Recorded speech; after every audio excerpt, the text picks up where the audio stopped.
Bangladesh is voting in its first election since the 2024 uprising that led to the collapse of Sheikh Hasina's government after nearly a decade and a half in power and ushered in an interim administration. And with the Awami League barred from contesting, there are two major political forces vying for victory in these elections. First is the BNP, led by former Prime Minister Khaleda Zia's son, Tariq Rahman.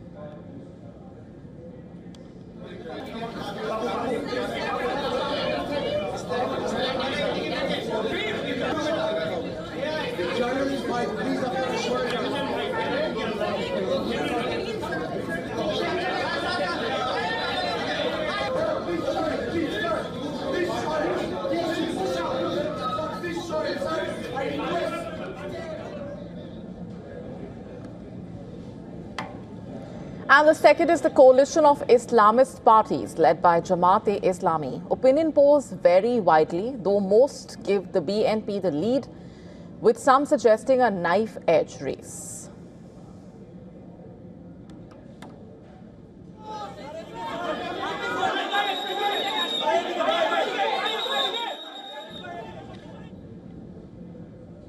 Over 127 million voters are casting ballots to elect 299 lawmakers directly, with a further 50 women chosen from the party list. A total of 2,034 candidates are contesting the election. Voting is being conducted across 43,000 polling centers, housing approximately 260,000 polling booths. The voters will also decide in a referendum whether to endorse proposals for prime ministerial term limits, a new upper house of parliament, stronger presidential powers, and greater judicial independence.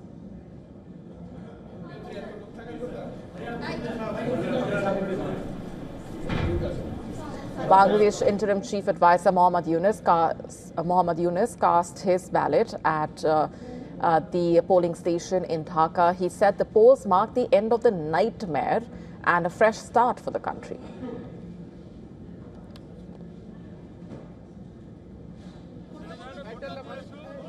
And earlier, BNP's Tariq Rahman and Jamaat's Sheikh Rahman also cast their votes, while Tariq Rahman urged all to vote to prevent conspiracies. Sheikh Rahman called the polls a turning point.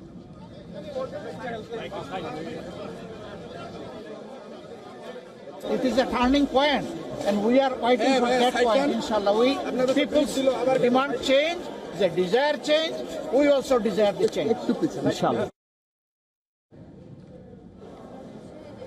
And with us on the broadcast this minute from Dhaka, Mir Mustafizur Rahman, thanks very much for being here. I have to first begin by asking you for your assessment of how significant these elections really are, given what the country has faced, given the kind of sentiment on the ground right now.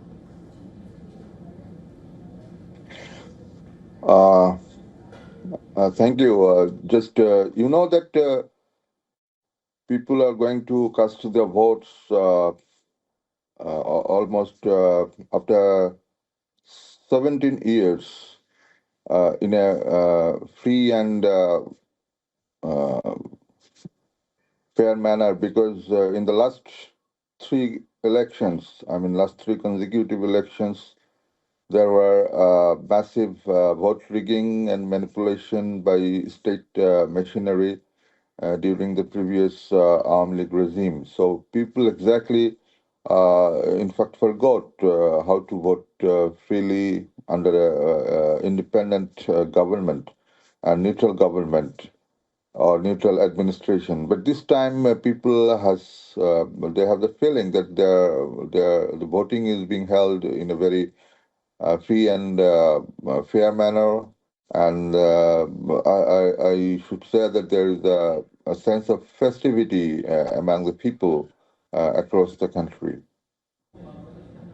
Right. If you can just describe for our viewers what the key issues really are on the ground at this point, which will be on the top of the mind for the voters, and what really have been the concerns at this point.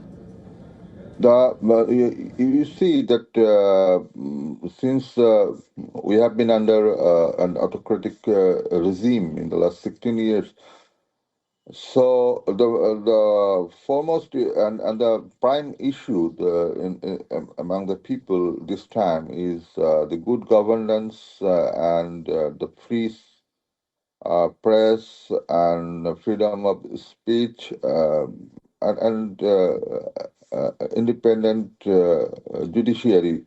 So these were the issues basically people want to see.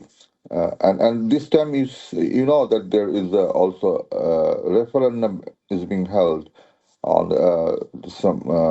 the charter which prescribed some reform in our democratic institutions. So, as a whole, what we have seen that people are looking for a government which will be not like the previous one, or not like the traditional one. I mean, they want someone in.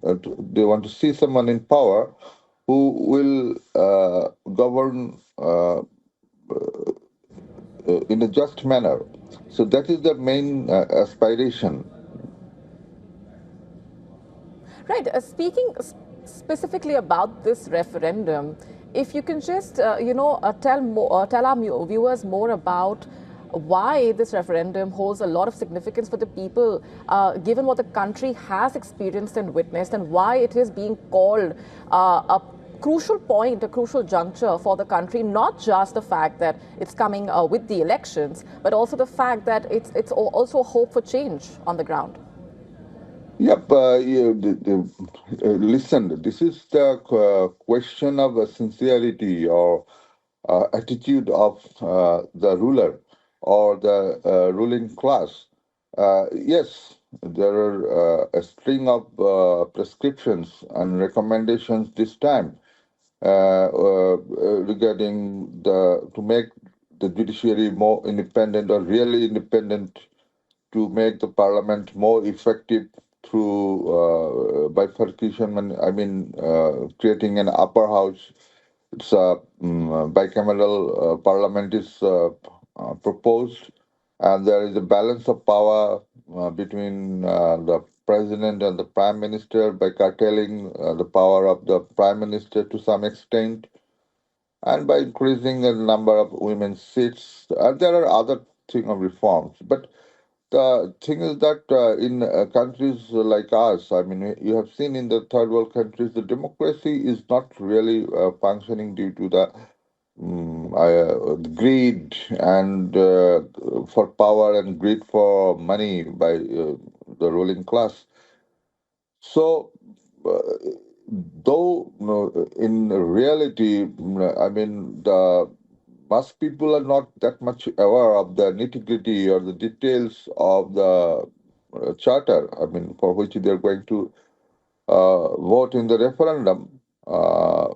But the government has always been very vocal for the yes vote so that the referendum can be accepted in the mandate. But you know that in the mass people, I mean, grassroots people, they are not that much aware, what I have seen. But it's very routine. They think that, or many people don't know what is inside the charter. But since they were asked, or they see that many people are campaigning for yes vote, and nobody is campaigning for no vote, so people have the perception that let's vote for the yes thing. Okay. So this is something I should say that people are more aware about who is coming to the power.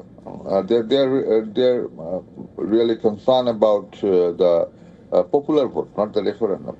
All right. We're leaving it there for the moment. Thanks very much for being here on the broadcast and sharing those perspectives. To stay up to speed with the latest news, download the WION app and subscribe to our YouTube channel.